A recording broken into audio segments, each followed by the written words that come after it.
One of the things that I had been noticing during my time away, which is longer than my usual and is going to continue for a little while, as my husband and I um, really kind of get back to each other um, after lots of years of caring for his dad, almost 4 years, and COVID and life. Um, Traveling is something we do well uh, and enjoy with and in each other. And we have a life phase where that's a possibility. We also have friends, most friends uh, that we love traveling with and looking forward to creating that with each other also, especially in these little windows that we're beginning to see with the reality of the wave, I think, of COVID and how it's going to forever, really, in some way change our lives. What a real opportunity is what's become clear to me then to really look at the ennobling realities of the Eightfold Path. This was the fourth in the uh, Four Noble Truths, the very first teaching of the Buddha, Four Noble Truths. One of the things he said is, there is the cause for your suffering. And there is suffering. This is a part of this human life.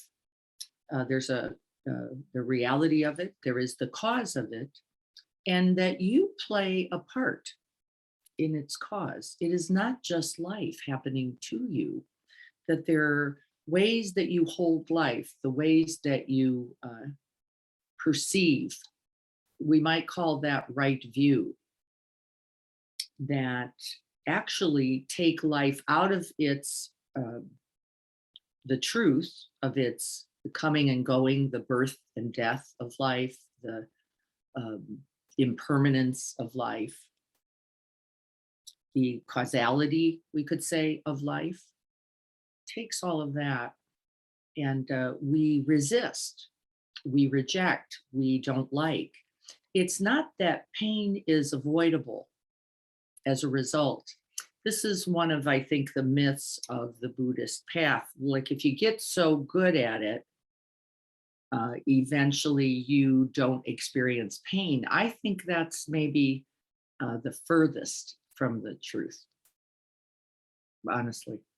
I think what happens, though, is that you let pain be pain. You let loss be loss. You let grief be grief.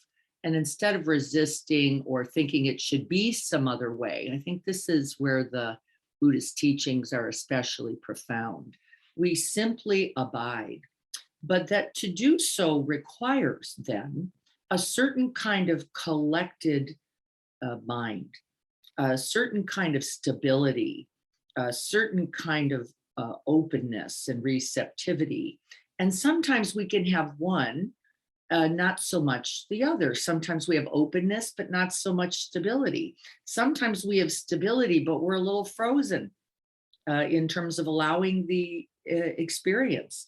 And so this really walk, it is a metaphor in the suttas, the beginning of a walk in a deep forest.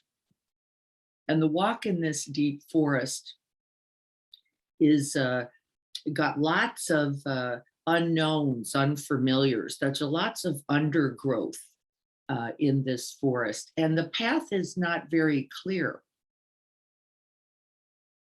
And but the path must be taken. It is one's whole human life. The path must be taken. Here we are anyway, like it or not. And so then this metaphor is the uncovering of clarity, wisdom, um, care, genuine compassion, goodwill as we walk the path. And so we're going to be investigating that path a little bit today and see what you discover. I have done this meditation before. It's actually considered a slightly more a contemplation or a reflection, but we're going to use that forest metaphor today as we begin to discover where we are holding, where we are wanting something else, what are we seeking, wanting, what are we avoiding, resisting. We'll ask some of those questions in the practice today as we review the Noble Eightfold Path. There's only one more thing I would want to say then, and then I'll read a very short writing by Kate Bowler, a Christian writer, author, teacher. The noble, then, in the Eightfold Path is you. And I don't want us to forget that. The noble, that which is noble in the Eightfold Path, is not the path itself. There's nothing in a path, it's just dirt, right? It's just a cleared way. The walking of that path, the choosing of that path, the decision to bring attention to that path is the nobility in you. And so that's what ultimately allows for this way, this truth to be considered noble. So I want you to remember that this morning as you are sitting. There is no other noble. There is nobody else. There is no because I say the words, because I have a belief that invites that nobility in all of us is the direct result of how we choose to live this precious human life. And I want you to know that I feel grateful to be in a Zoom meeting, in a house, in a friendship where I have so many beautiful teachers and so many beautiful supports as you. Thank you. Truly. Thank you. Here is a short thought by Kate Bowler, and it's called A Blessing for Being Human. That's that nobility, I think, being talked about. And here's the quote prior: "It is therefore a great thing to be little. It is therefore a great thing to be little." That's a quote by Thomas Merton, one of my favorites. Blessed are we living in this small space, in these bodies we now inhabit, within the walls of circumstance, in these short years and finite strength, and with these eyes that see only so far. We are fragile, contingent beings. Yet blessed are we, recognizing that it is our limits as well as our gifts that can shape the natural contours of what is possible, that guide us to what is ours to do, and I would add, and be. Blessed are we when it is not our greatness that speaks, but our littleness. Bless us. For it is our vulnerability that is the truest thing about us, the place where mutual connection is possible, where competition ends and community begins.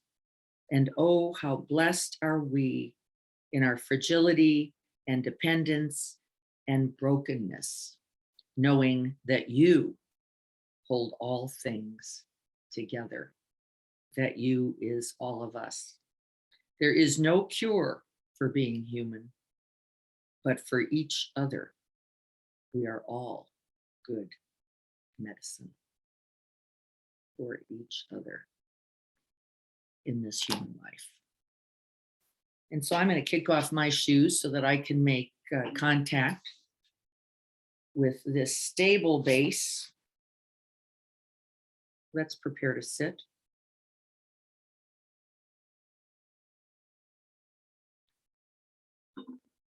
Seeing if we can find a posture that embodies that nobility. I notice for me, um, I can do two things. I can overarch, not so helpful, and I can also end up slumping in the practice. So see if you can find a center seat. Get your feet, your legs, your hips well engaged with the floor, the cushion, the bench, maybe the car seat.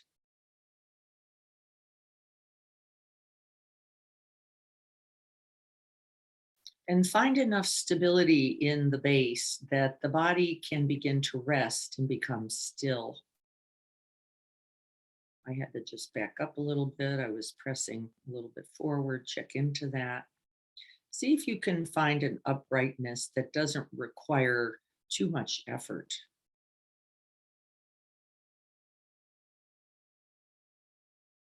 We have a natural, a proprioceptive way of moving forward, back, left to right. You're doing it whether you know it or not. This is kind of cool. And then from that center seat, we begin to draw into the stillness. We just drop that chin just a little bit more. We want the cervical spine to be straight as well. It allows for better airflow. We release the shoulders. We let the hands relax, come to stillness as well. We put aside all doing.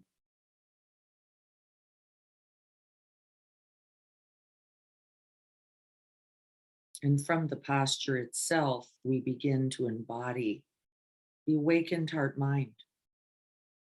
We call to mind our aspirations and intentions for our practice. They are always essentially three. They are renunciation from ill will, from hatred, from ignorance, from greed. You say, I'm going to let those go and cause no harm. That means we put aside almost immediately in the practice all seeking something else. That's greed. So that we can fully arrive right here. We also begin to open our hearts completely in goodwill, in compassion, in joy, in the Brahma Viharas, in the boundless abodes, in the heart that is our greatest, truest refuge. And we call any motivations, any intentions or aspirations to mind. May I be of benefit today.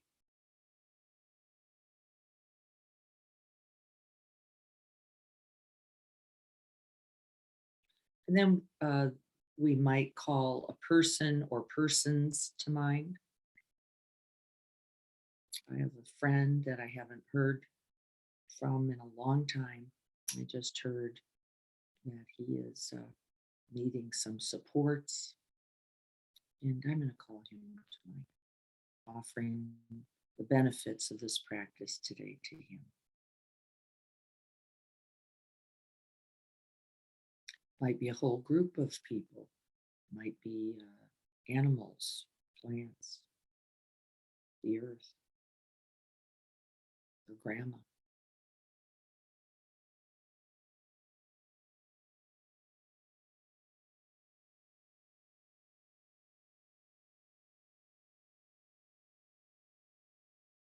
May we offer this practice to all beings everywhere, without exception, omitting none. We trust that the goodness of our practice will continue to grow, expand, become more real, larger.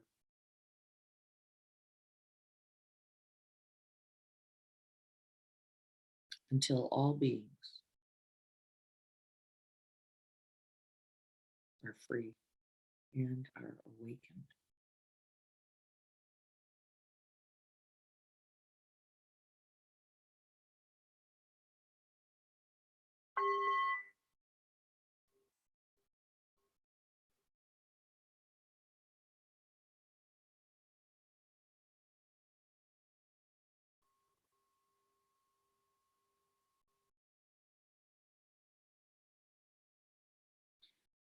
And so, even though you may not know it, you have already begun to cultivate the beginning of the Noble Eightfold Path, one by remembering the truth of your own nobility.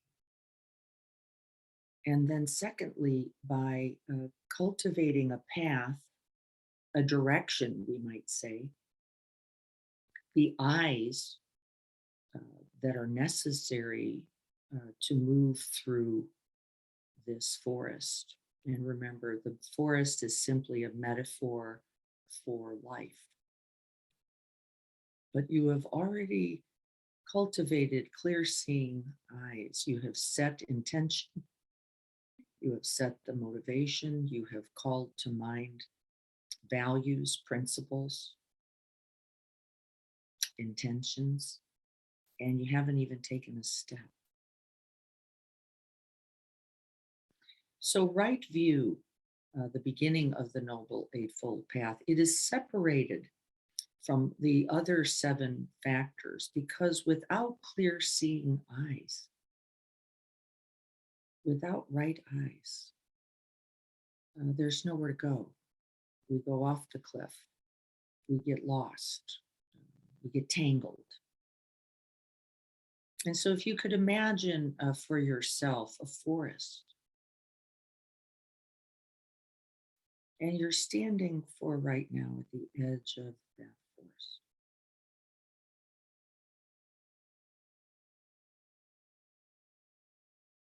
And mine just has lots of tall trees. I grew up in forests, so this is pretty easy for me. There's a lot of green, many, many shades of green. And there's a darkness there. The forest itself offers a canopy or shade, and there's not a lot of light available there. This doesn't mean anything about your forest, but you're standing at the edge and something is calling you in.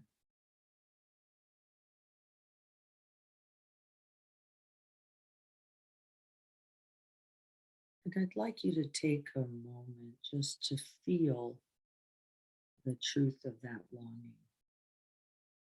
Something calling you into movement, something to be known, to be lived.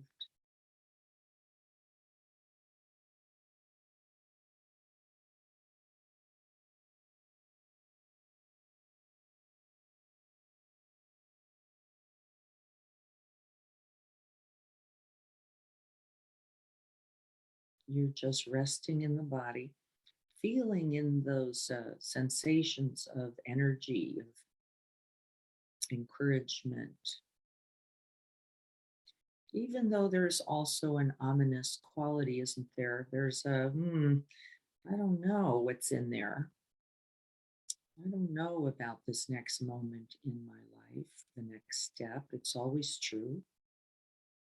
But something says it is important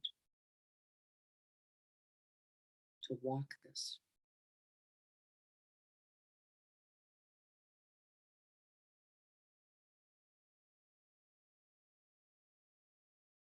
And as you're looking into the forest, you see the beginning of a way, maybe some cleared brush, maybe something beckoning you. And you begin to feel the energy for this walk, for this entry into the unknown, but it is compelling. I must go.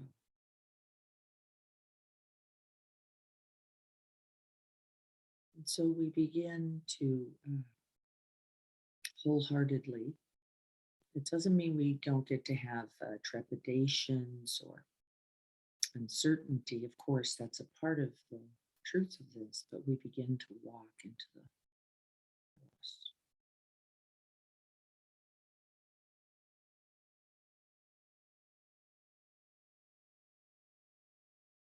And we leave the edge of the forest there.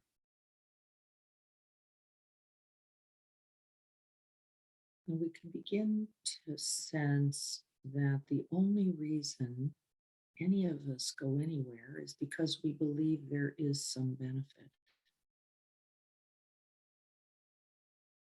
something to know, something to contribute, something to do, a way of being, maybe just a collection of experience that contributes to this being human.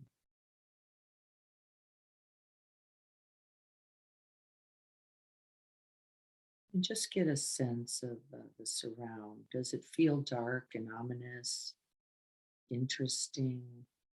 Is it beautiful, terrifying? Just know that however you're experiencing this initial experience is very likely some of what you bring into each moment of your life.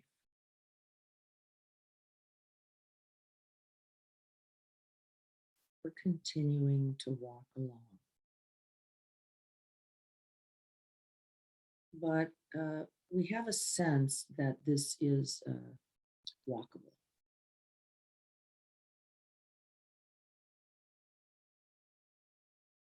We begin to see that step by step,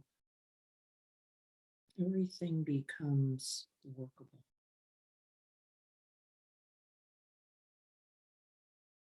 You don't know what's at the end, you don't know what's in the middle, you don't even know what's around the bend, but this step, just this one, is workable.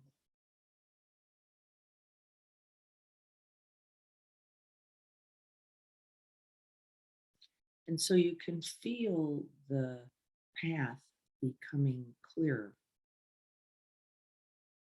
That doesn't mean it's carved out for you. Mine is not. I don't see a direct, cleared path, but I can feel that there is a next step and that there is a solidity and that there is a possibility in it, even if I don't know where I'm going to be stepping next. And this invites a certain encouragement and energy.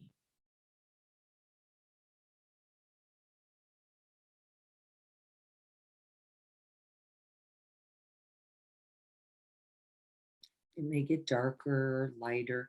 As you're moving into the forest, you begin to see the dapple of light. It looked just completely dark at the edge there. But as we're walking along, you begin to see that light is penetrating the canopy. And as you're looking, you begin to see that dappled light everywhere, on the upper leaves, on the trunk of the big trees, on the brush underneath the mini canopy. And you begin to become a little more comfortable. You're going to have what you need.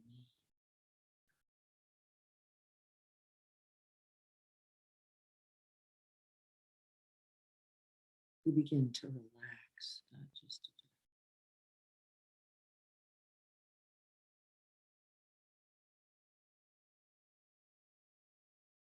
bit. And as you're walking in this forest, you begin to feel the underbrush. And though you have to be watchful, you begin to naturally construct the wish that your footsteps do not harm what is beneath you.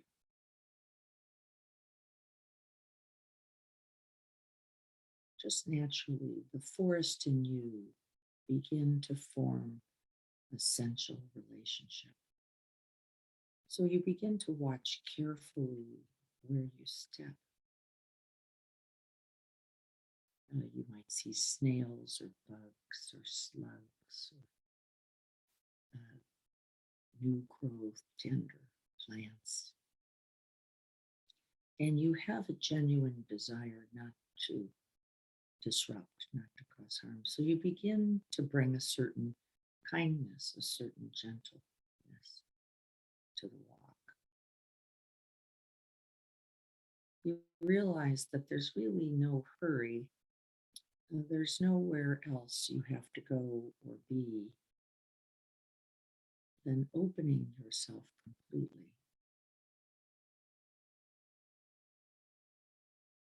Right here where you are. That this is essential to knowing the way. And so you stop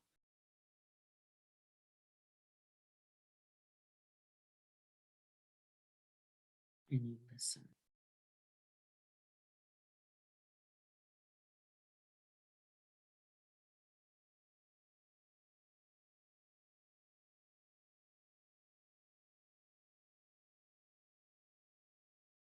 And you open not only the ears, but the whole of the body.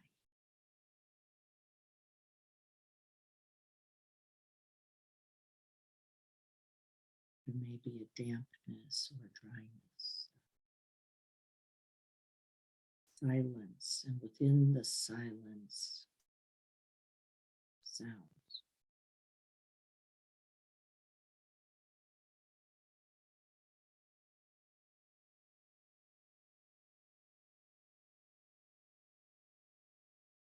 There is this place, and it is called here.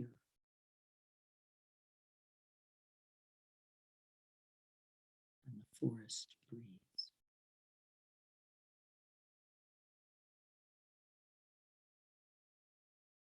And we breathe with the forest.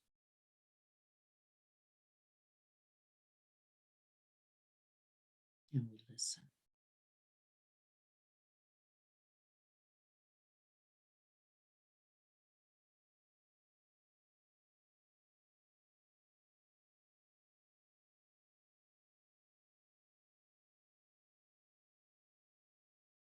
The whole of my life is before me. I need these eyes, these feet, these hands. I need this attention. I need this aspiration. I need these ears for listening, this body for feeling.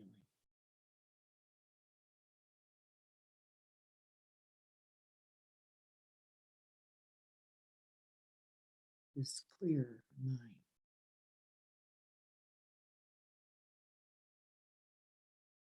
With this heart that wishes no harm, that recognizes and remembers I am a part of this forest. This forest is a part of me.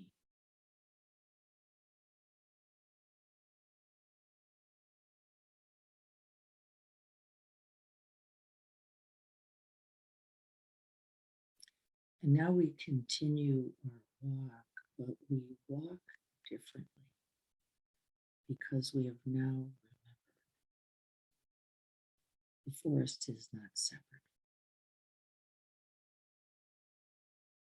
We come from the same soil, the same cloth. Even the forest wishes for ease and safety and non-harm and connection. And so we open our hands as we walk and we touch the underbrush, fern, and form. And we begin to even more clearly see the way.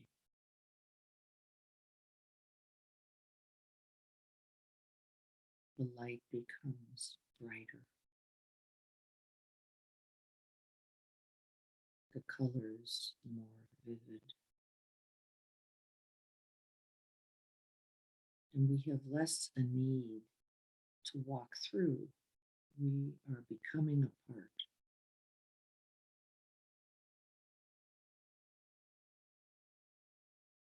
of the forest. There's, rather than fear, curiosity. We remember that this is our true home, that it will provide.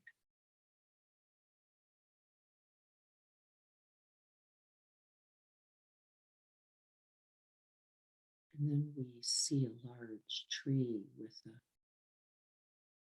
beautiful opening in its trunk.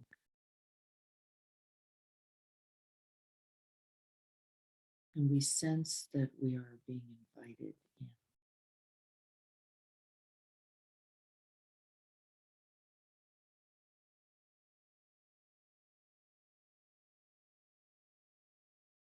And we walk towards the tree, inviting us.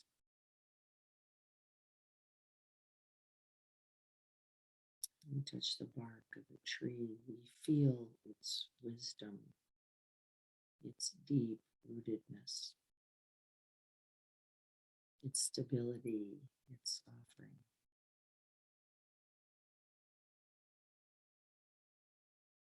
We stand at the front of the opening, and we know that there is always refuge here.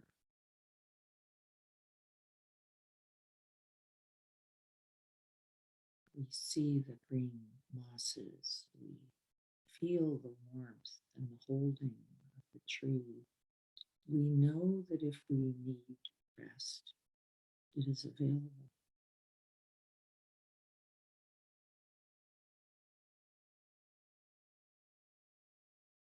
We decide for at least this moment, we'll choose to rest for a moment. And we find our place within the tree.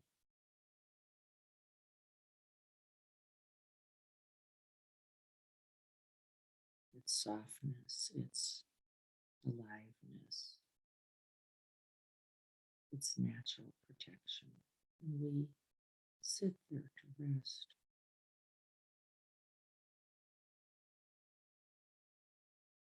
And find a comfortable seat.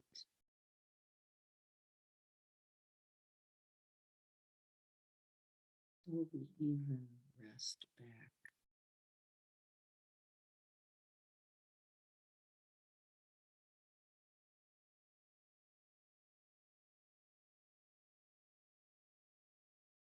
And we breathe.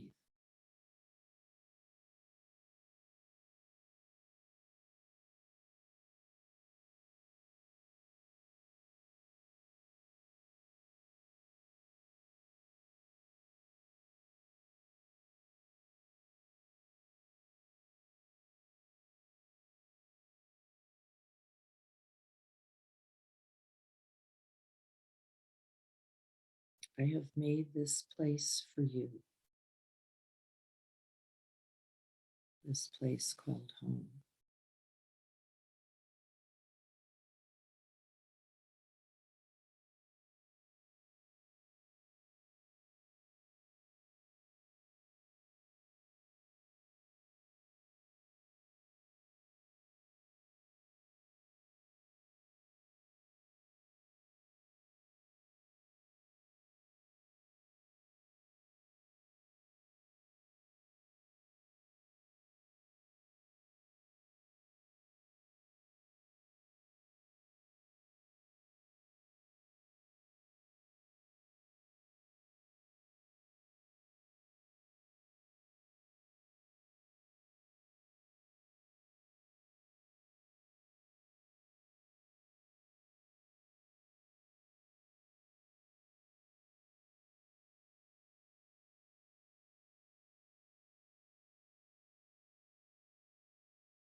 You feel the complete protection and safety. You feel the interconnection and the sense of belonging in this place that has been made for you.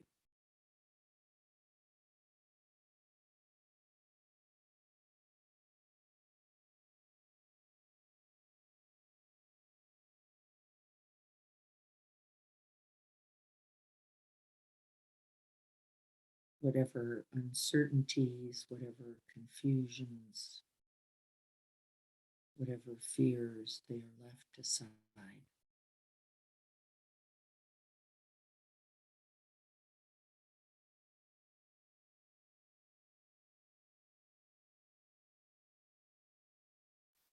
The forest breathes and offers itself to you.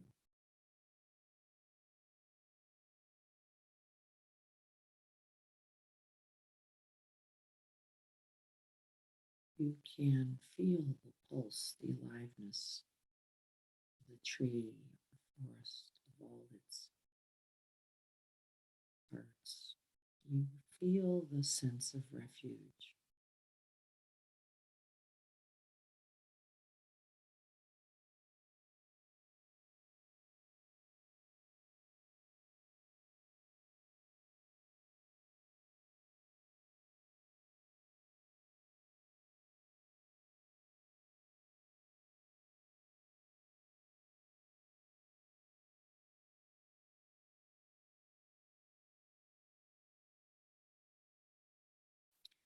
We put down the burdens, the worries,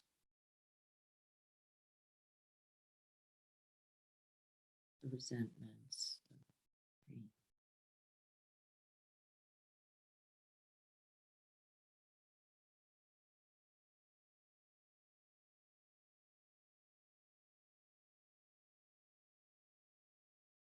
The fear.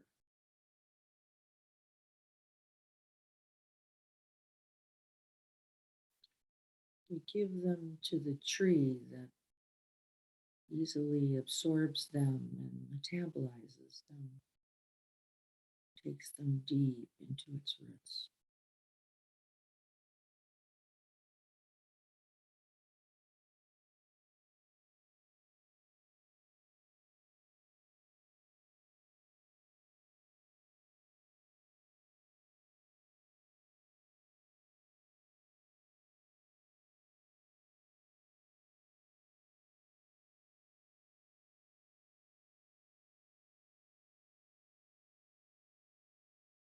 There is nothing else to seek.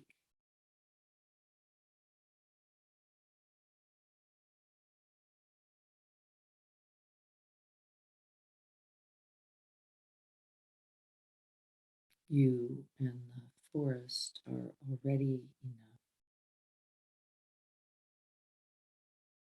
You may continue to walk, explore, discover, or rest.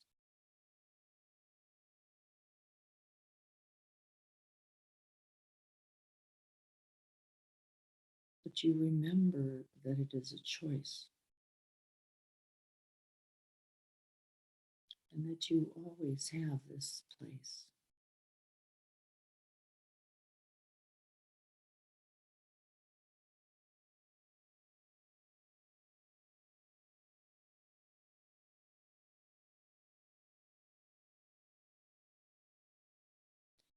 We will call the forest that which is beyond this refuge the whole of your day.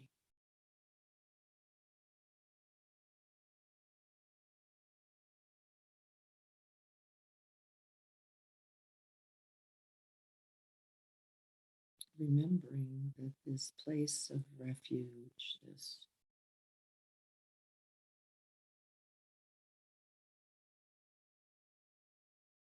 possibility for rest is always available.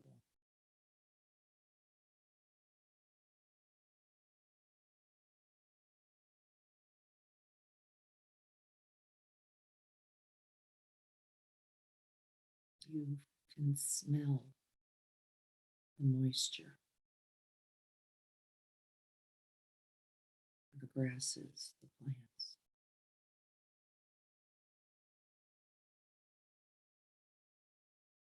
You can feel the embrace of the trees.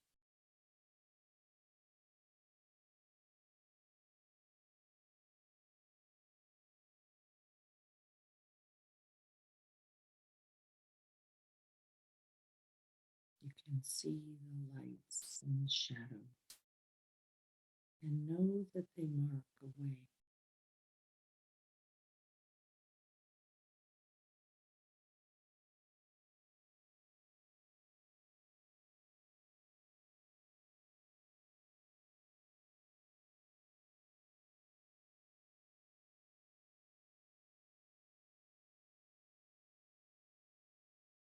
No matter where you are in the forest, you are never lost.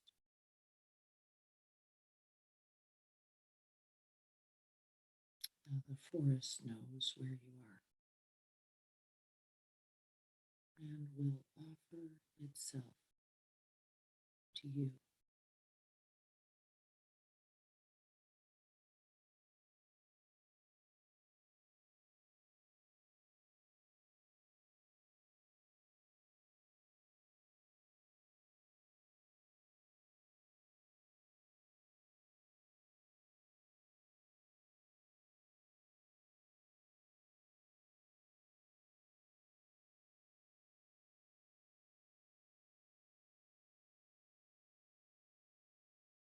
See if you can sense that offering, that exchange.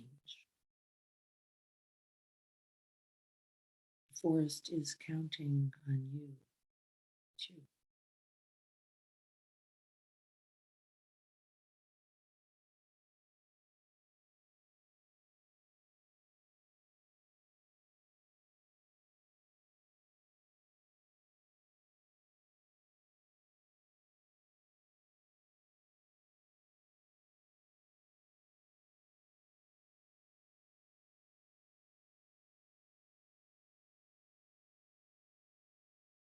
Relax the body.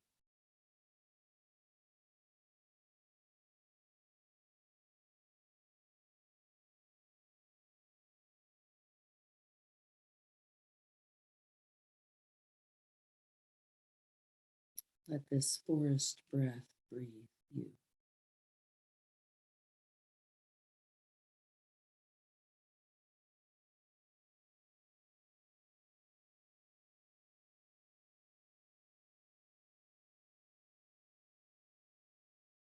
And after resting, you feel an inspiration to explore, to know more, to discover, and you begin to prepare to leave the refuge of the tree, remembering that you have everything you need. The waters on the plants, the earth beneath, the shade of the trees, and the light.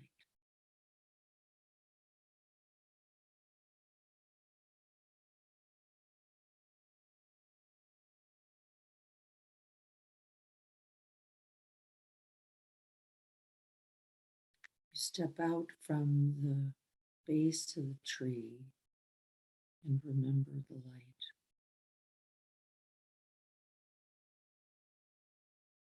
Dappled, available. And you begin to walk again, knowing that you will confront thicket and thorn, but you are no longer afraid. You know the forest, and you know the forest knows you.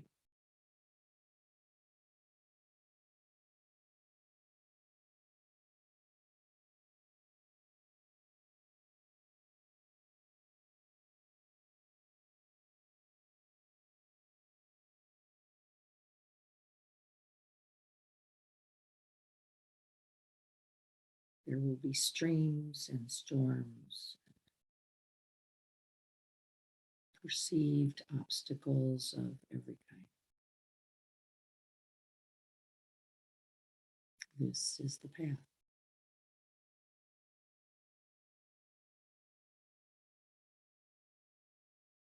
But you are never alone, never separated, always a part of the forest.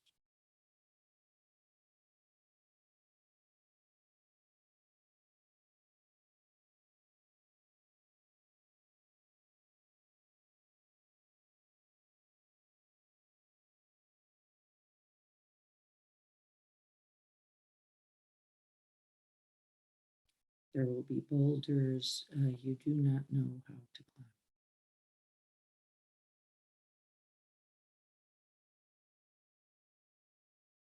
And the forest will offer itself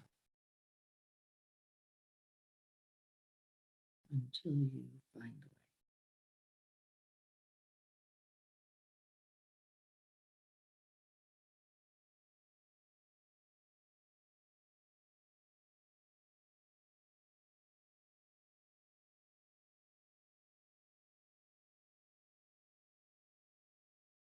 We'll just walk along, discovering the forest for a few more moments, or you can simply rest in the breath.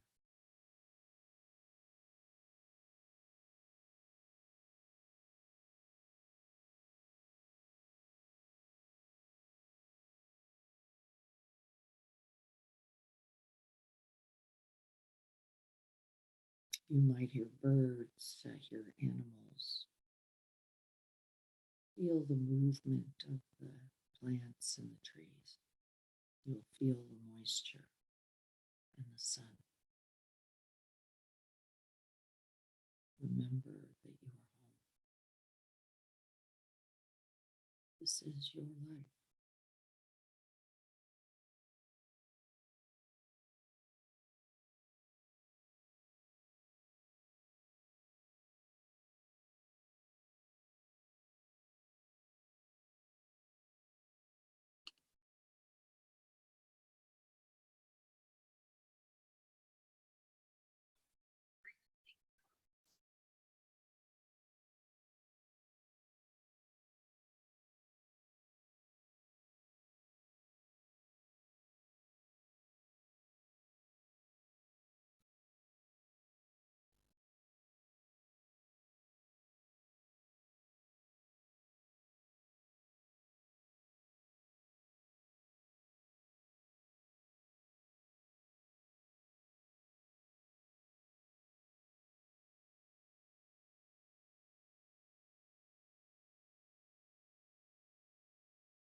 Sitting, standing, lying, or walking, it is all a part of the path. Know where you are. Remember that the forest knows too and supports you.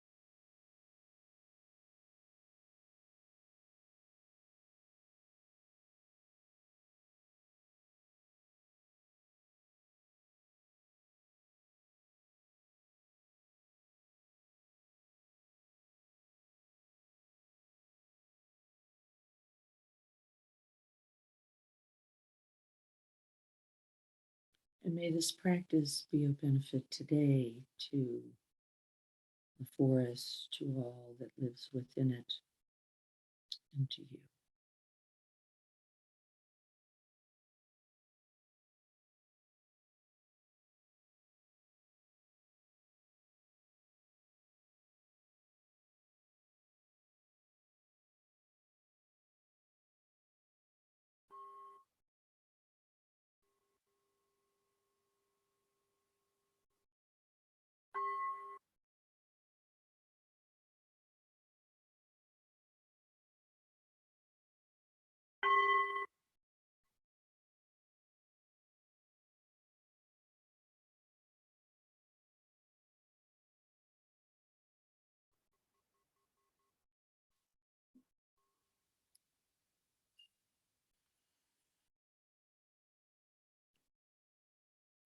Take a moment and just See if you can find a little way to look out a window there. I happen to be looking at all kinds of beautiful greenery, which of course is offering a little inspiration. I'm going to take a moment here while we're just waking ourselves up a little bit into movements. I'm going to see if I can't find a poem that came to mind during that. I actually spoke several um, phrases from that poem. I think I have it here. Let's see. Yes, here it is. Let me read it for you.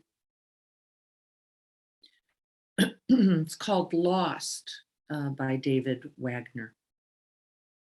Stand still.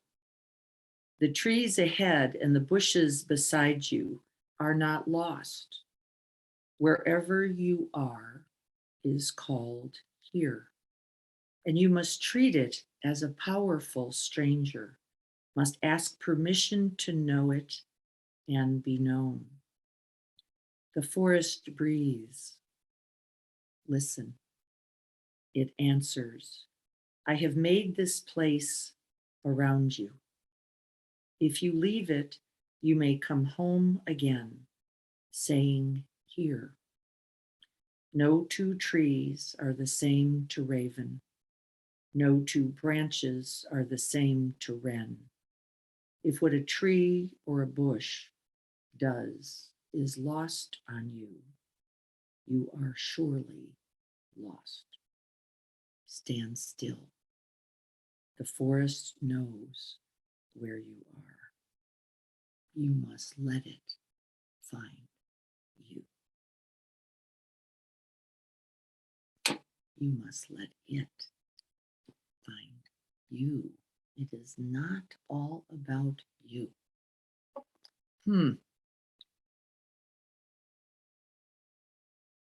And yet, we have to be clear enough, don't we? We have to be wise enough. We have to be trusting enough to stand still. Yeah, to stand still. Not to be in the frenzy, right? Not to be in the constant doing, believing if I stop for a moment, I am lost. It's actually in all of that doing, all of that scurrying, all of that treading, that we cannot find our way because we are not still enough to see what's actually there. This is the metaphor for the Noble Eightfold Path. Can you feel it? You can. And then the invitation to stillness is greater, isn't it? You go, I don't have to rush anywhere. In fact, I will surely be lost from there. I just want to check in, see how this forest meditation, it's a sort of a forest bathing, how this was for you and what you discovered both about the forest and about yourself from the practice. So please come on, say hi or chat. Let me know what you discovered as you remembered. We are not separate from this life at all. And that is our forgetting. That's how we get lost.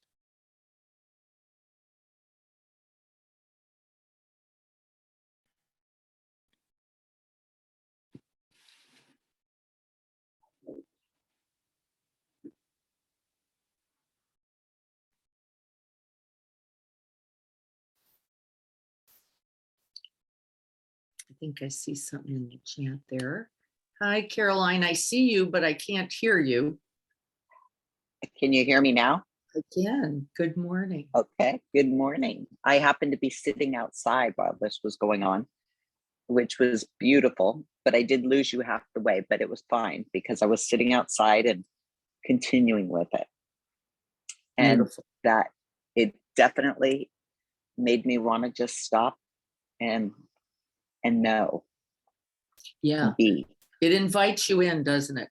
Like, I don't have Yes. anywhere else to be, actually. And in fact, all that thinking, I've got something, uh, falls away a little bit, at least for a minute. And the outdoors, I think, like you, Caroline, it helps me a lot, ground into the present moment, doesn't it? Just be here with this mind body as it is. I'm just opening the sense doors, using all that's around me. Now, by the way, today is a dramatically quiet, still day here, for me. There's a little overcast for me. I don't know if it's the same for you, but it's just made everything kind of extra still. Yes, as Uh, well here. Yes, so it really provided quite a beautiful base, moment for me in which to rest. I hope that you got some of that We experience. did. Thank you. Wonderful, wonderful. Yes, playing puppies will be a distraction.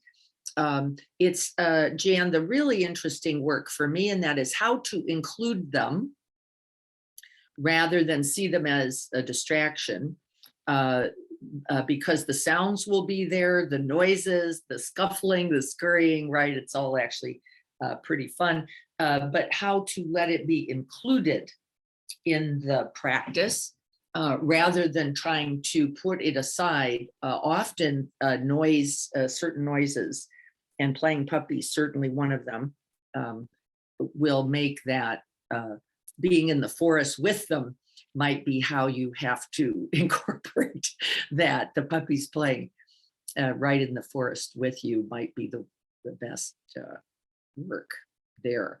What other experience did anybody? Thank you. Oh, yeah. Did anybody else sense the little trepidation, the uncertainty, it looks dark over there. I don't know. I can't see. Anybody else sense that until you were able to get into the forest, which actually means into the present moment, where you can see everything you need to see? Did anybody sense that? That is actually one of the offerings in this meditation, is the anticipation of going into something unknown, uncertain, unpredictable, until we arrive into the present moment, can often be that which breeds our greatest uncertainties and fear. Yeah, I probably experienced that quite a bit with the forest Mhm. thing. Yeah. And there was a big path worn around the forest. Yep. And I continued to walk around that path, very thick, dark entry. And I guess, I don't know if it was like in my imagination or whether I actually did it, but kind of actually walking into the forest, then this beautiful, expansive kind of glacier forest for in just a moment, just kind of testing that.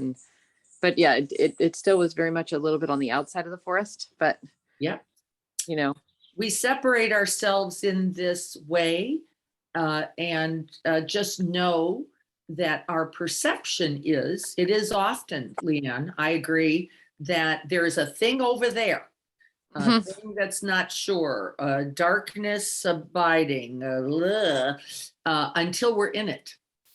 And then when we're in, we recognize that the fear wasn't so helpful, only because it is a part of us. We are a part of it. There is a way to engage, join, embody, be with, and that the forest is doing that also. It is not separate from us in any way. And yes, in those moments of separation, in the disconnect, in the uncertainty, the truth is there is always fear. It's true. There is always fear. I know it myself well. Like, what about that? What about the thing I can't see? What about the thing I can't know? What about the thing that'll eat me if I actually get in there? So, yeah, I understand. And that is all of our experience, by the way. And often we do exactly what you're saying, which is stay a little bit separate from it, going, no, I don't really want to get in there. But remember, the forest is actually you. There's a little. Yeah, I thought all the stuff that I'm really familiar and comfortable with is outside the forest. And all the things I take care of are Yeah. very No. peaceful forest. I just kind of walked around it for quite a Yeah. while. Still a great, Yeah. I actually, it was great. I mean, it was interesting. So Yeah. Just know the forest is true home. Think of it that way, even when we don't know what's going on there. Somebody wrote, yes, I felt unprepared. Yes, don't we? Libby says, for a moment, facing large brush in the way, but a voice said, you are prepared. Yes, remember, this is not separate from us. The forest is not other.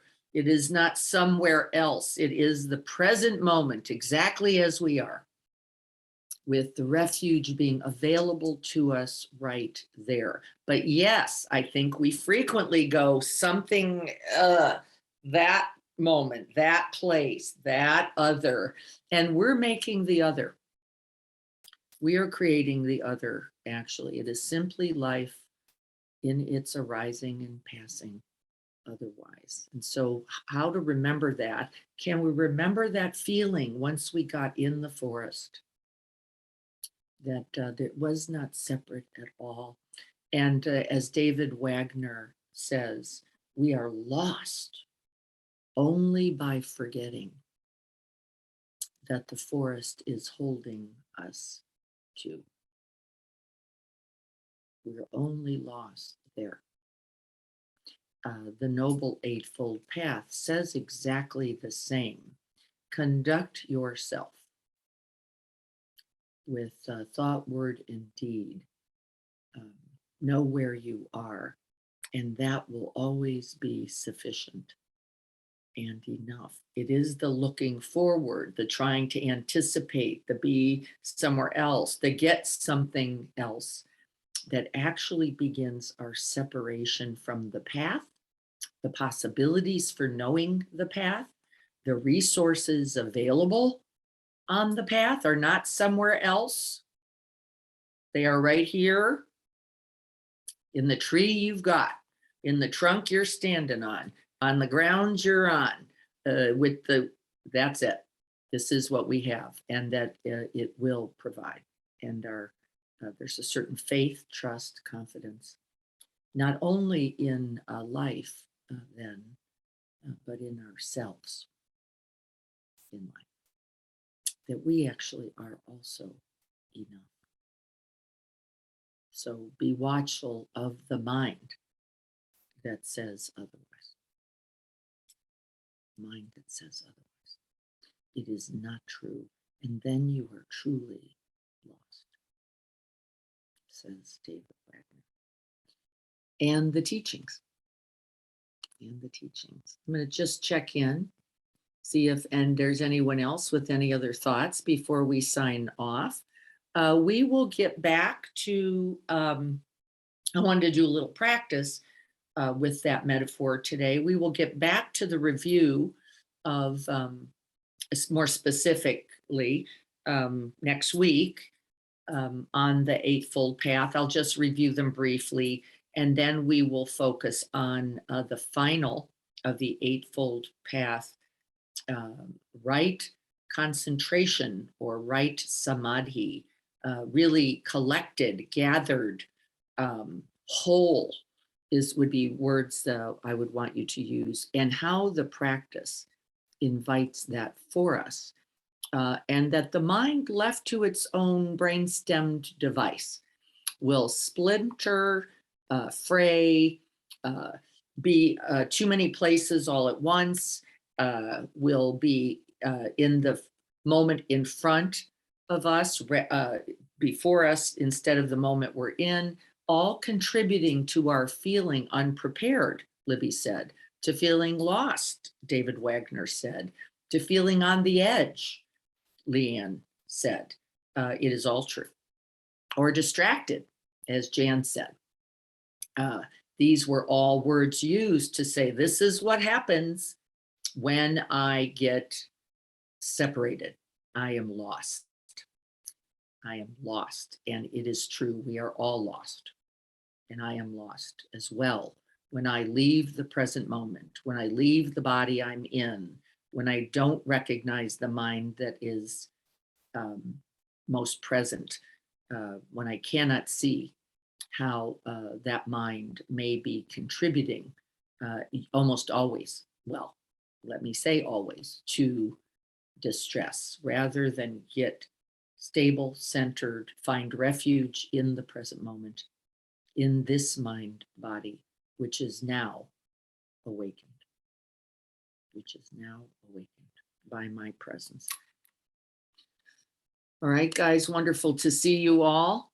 I will look forward to seeing you. I will not be here Saturday. We will not be in the garden. I don't think Greg is back for Thursday. I'm not sure, but I don't think so. So I'm not sure there'll be a Thursday practice.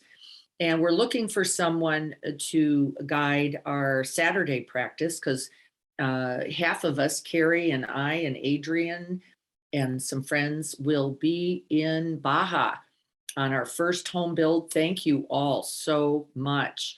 Many of you made contributions and that we matched to be able to build this home. We will be taking a lot of pictures to share with you.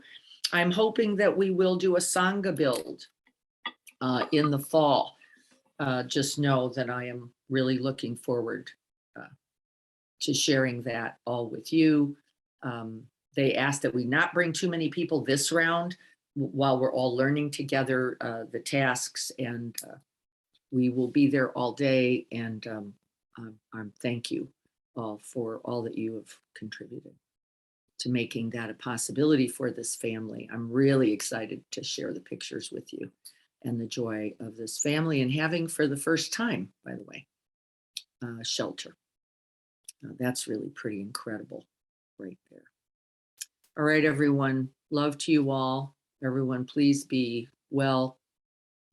And yes, we will be doing this again soon. I'll see you next Tuesday for sure around the Eightfold Path. We're going to stay in a reminder review for now because it's easy to forget. But just remember, the eyes of the path are right view, and everything else, the feet, the legs, the breath, are those other resources that we need. We'll talk about them more specifically then.